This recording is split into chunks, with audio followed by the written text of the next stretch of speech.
There's a version of love that looks selfless from the outside and feels like disappearing from the inside. That's what this is about. Because most people assume that if a relationship is struggling, they probably need to give more, trying harder, being more patient. But sometimes the opposite is true.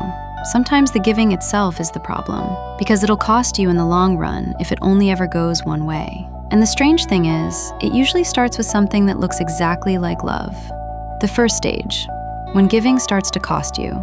In the beginning, sacrifice doesn't feel like sacrifice. Being supportive feels good. Stepping up when they're stressed feels loving.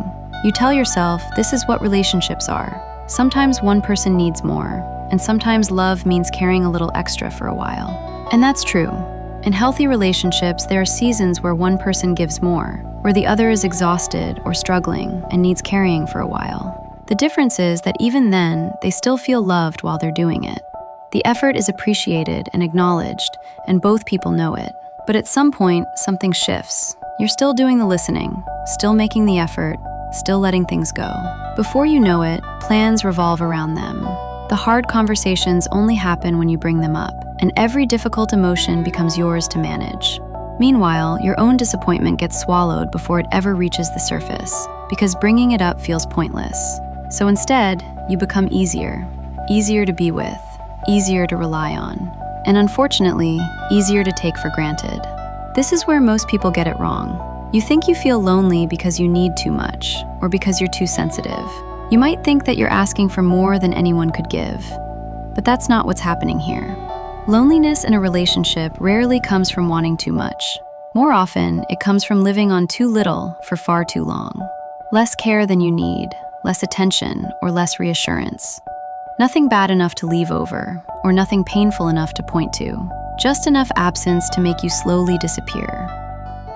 The second shift, when silence becomes easier than honesty. This is the part that's hardest to notice while it's happening. You no longer say when something hurts, and reassurance starts to feel embarrassing to ask for. Your needs become things you manage privately, rather than things you bring to the relationship. And somewhere along the way, silence feels safer than honesty. And then resentment appears, and this happens slowly over time.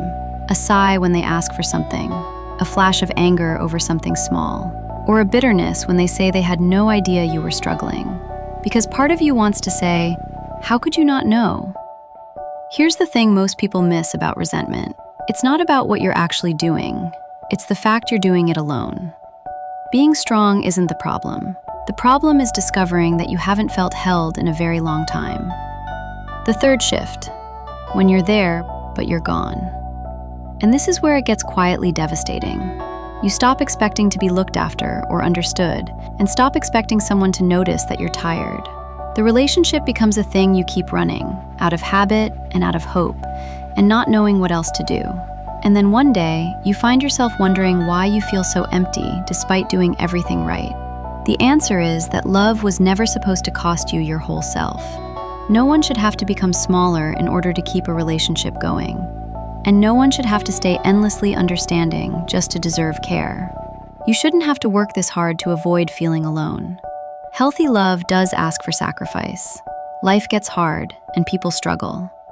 Relationships move through uneven seasons, but healthy love also moves towards you.